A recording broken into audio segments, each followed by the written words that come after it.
Tashqariga chiqib olib da'vat qilish ham aslida sizlar o'ylagandek bir oddiygina, osongina, haligi maza qilib deydi-yu, yuriladigan narsa emas. Mana bugun ko'ryapsiz-ku, shu tashqariga da'vat qilib, tashqaridan turib gapirgan odamlarni ham ushlab, olib borib qamab qo'ydi, mana ko'rdingizmi? U odamlar nima qilgan aslida? Nima degan? Shu bor yo'g'i shu odamlarga islohotga chaqirdi. Qanday qilib endi o'zingiz mana mantiq bilan o'ylang. Shu chet eldan borib ushlab olib kelyapti. Qanday qilib u yerda turib da'vat qilib bo'ladi endi ayting. Bugun dunyo bir qadam. Hamma davlatlar aloqasi bitta. Ular umuman olganda hammasi islomga qarshi kurashishga birlashgan, hamma davlat. U sizlar o'ylagandek, odamlar o'ylagandek bu oddiygina qilib tashqarida o'tirib olib gapirish oson emas. Inson unda o'zini, ahlini, oilasini, farzandlarini, zaif ayollarini, qancha do'st birodarlarini unda ham odam xatarga qo'yadi. O'sha uchun u odam qarsiz qidiruvga berilgan, o'sha uchun hujjat dokumentsiz qoladi, o'sha uchun qancha hayotda qiynaladi.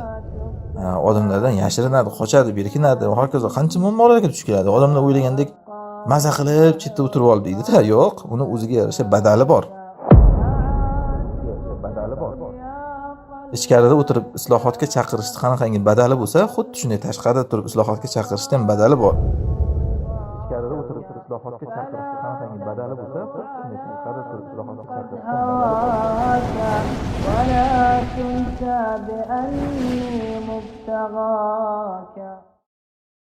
Va alaykum assalom va rahmatullohi va barakatuh. Aytadilar, agar to'g'ri tushunsangiz, shu ko'p haqni gapiradigan da'vatchilar ko'payapti. Va ko'p narsani o'rganyapmiz, alhamdulillah. Endi ularni aksari chet elda da'vat yo'lini olib borishyapti. Ular turgan yer yaxshiroq, dinga erkinlik bo'yicha, bu yurtda yashayotgan xalq qattiq jasoratlik bo'lib, faqat haqni targ'ib qilib yursa zulm kelishi mumkin. Agar gapirmasa haq gapirilmay qolyapti. Jamiyatni to'g'rilashga harakat sababini qilish kerak. Endi nega haqni gapirayotgan da'vatchilar dinga oz bo'lsa-da erkinlik bo'lgan yurtga ketib gapirishyapti? Nega shu yurtda birga birlashib da'vat qilinmayapti va isloh qilmayapmiz? Shu haqida oz bo'lsa-da tushuncha bersangiz. Ya'ni tinch yurtga chiqib ketib jamiyatni to'g'rilash kerak, xalq to'g'rilash kerak deb bong urilyapti-yu, lekin da'vatchilar chiqib ketib xalq qolib ketyapti. Bo'lmasa hamma chiqib ketish kerakmi debdilar. Bu haqida ko'p gapirganmiz, lekin afsuski odamlar shu eshitmayapti darslarni, faqat savol berishyapti. Xuddiki mana shu da'vatchilarmi, boshqalarmi, talab ilmlar gapirmayotgandek shu narsalarda odamlarda shubhalar paydo bo'lyapti. Mayli, savolingizga javob beramiz. Mana shu savol hozir qarang, bu sizdan sodir bo'lyaptimi? Ba'zan masalan o'sha O'zbekistondagi mullalardan shunaqangi e'tirozlar chiqadi. Hammang tashqariga chiqib olib isloh qilish kerak deysan, qani keyin kel bitting, shu yerda shunaqa qilib ko'rchi deydi. Hammasi mana shu gaplar xalqdan chiqayotganmi, mullalardanmi, boshqa siyosiylardanmi?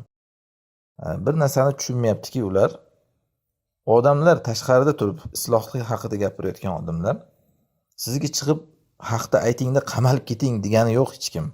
Mayli bordir bitta ikkita masalan islom maqsadini tushunmaydigan shoshqaloqlar, yosh kishilar, talab ilmlar chiq masalan odamlarga chiqib nahiy munkar qil, amr ma'ruf qildi, qamalib ketsang ham yoki ba'zilar chiqib hozir mana pul jo'nat musulmonlarga, qiynalayotganlarga qamalib ketaman, zar qamalib ketsang ham deb johillar, ya'ni bir saviyasizlar, shunaqangi ba'zilar bor, to'g'ri.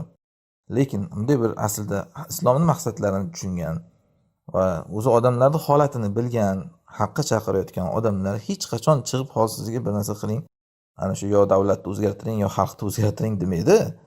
Tushunmayapsizlar maqsadini, sizlar o'sha da'vat qiluvchilarning maqsadini. Ular nima deyapti? Har kim o'zi imkoni doirasida o'zini isloh qilsin. O'z-o'zidan shunda jamiyat isloh bo'ladi deydi. Masalan, hammani o'zini imkon doirasidagi ishlar bor-ku, odamlar lekin uni qilmaydi. Bu davlat unga qarshi chiqmasa ham odamlar o'zi qilgisi kelmaydi. Mana xalq ichidagi bidat xurofotlarni qarang.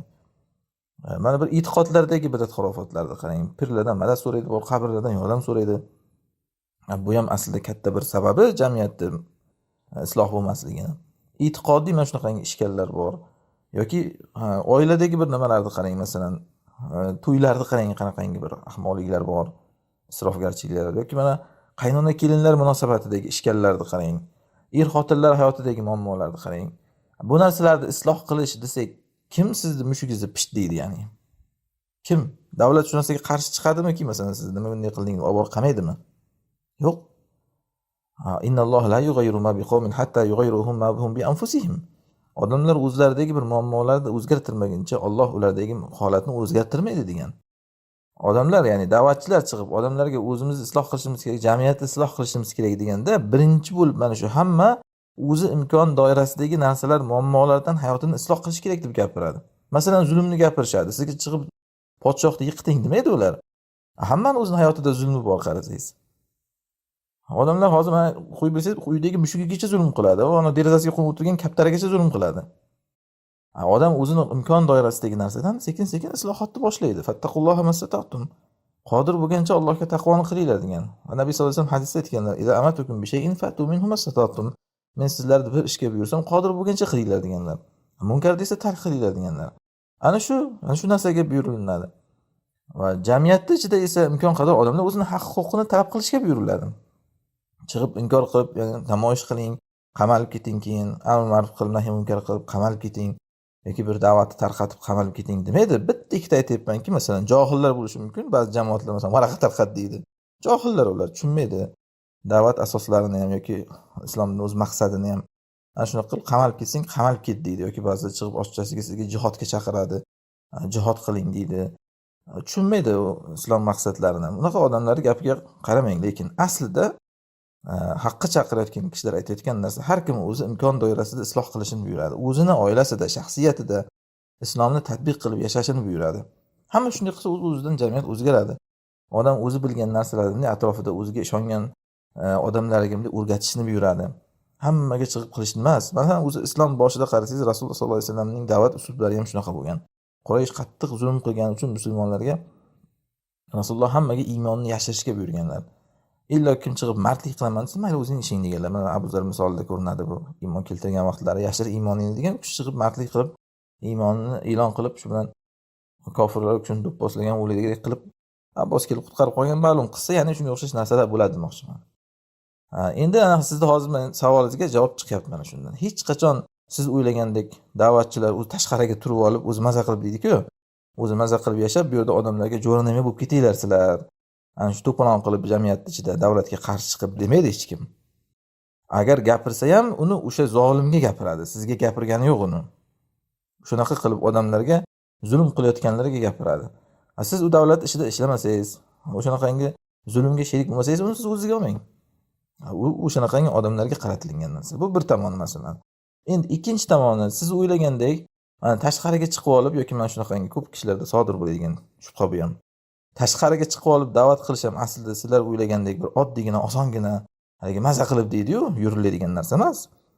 Mana bugun ko'ryapsiz-ku, shu tashqariga da'vat qilib, tashqaridan turib gapirgan odamlarni ham ushlab, olib borib qamab qo'ydi, mana ko'rdingizmi? U odamlar nima qilgan aslida? Nima degan? Shu bor yo'g'i shu odamlarga islohotga chaqirdi. Qanday qilib endi o'zingiz mana mantiq bilan o'ylang. Shu chet eldan borib ushlab olib kelyapti. Qanday qilib u yerda turib da'vat qilib bo'ladi endi ayting? Bir shaxs jamiyatda ichida turib o'ziga o'zi iymoniga amal qilib yashashi mumkindir, lekin ya'ni solih kishi bo'lib demoqchiman. Solih kishi bo'lib yashashi mumkindir, lekin unaqa jamiyatda bir kishi muslih bo'lib yasha olmaydi. Ya'ni men isloh qilaman jamiyatni. Albatta u isloh qilaman desa, kerak bo'lsa tashqarida bo'lsa ham olib kelib qilmaydi uni. Bugun dunyo bir qadam. Hamma davlatlar aloqasi bitta. Ular umuman olganda hammasi islomga qarshi kurashishga birlashgan, hamma davlat. Sizlar o'ylagandek, odamlar o'ylagandek bu oddiygina qilib tashqarida o'tirib olib gapirish oson emas. Inson unda o'zini, ahlini, oilasini, farzandlarini, zaif ayollarini, qancha do'st birodarlarini unday odam xatarga qo'yadi. O'sha uchun u odam qarsiz qidiruvga berilgan, o'sha uchun hujjat dokumentsiz qoladi, o'sha uchun qancha hayotda qiynaladi.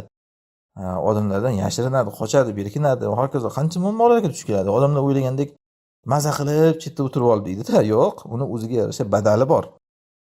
Ichkarida o'tirib islohotga chaqirishning qanaqangi badali bo'lsa, xuddi shunday tashqarida turib islohotga chaqirishning ham badali bor. Faqat ozgina odam bunday haligi dinni qo'ying mayli. Dunyo qarashni ochib qarash kerak bunday atrofga. Qarang, bunday dunyo qarashingizni kengaytirib, tashqarida turib bo'lsa ham haqqa chaqirayotganlarga nimalar qilinyapti. O'shanda bu gapingiz qanaqangi darajada bir o'rinsizligini tushunasiz. Ya'ni mayli shubhani aritish uchun so'rayapsiz, lekin bu umuman haqiqatga, voqelikka to'g'ri kelmaydigan gap. Tashqarida turib olib gapirish oson narsa emas. Qanchasi o'ldirib ketilinyapti tashqarida turganlar. Qanchasi o'sha yurtida uni qamatilinyapti. qanchasi qidiruvga berib ushlab kelinyapti. Bu hech ham sizlar aytgandek tinchgina o'tirib olib o'zi tashqarida gapirish degan narsa yo'q. Va keyin bu islom bizga buyurgan narsa buni. Imkon bo'lsa bir joyda turib, imkon bo'lsa boshqaga chiqib qilinadi.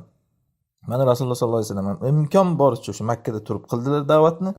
Oxir imkon qolmagandan keyin nima endi o'ldirsa o'ldirilib o'tiraverishlari kerakmi? Qamatilsa qamatilinib yo'q chiqib ketdilar shuning uchun. Chiqib borib tashqarida islohotga harakat qildilar.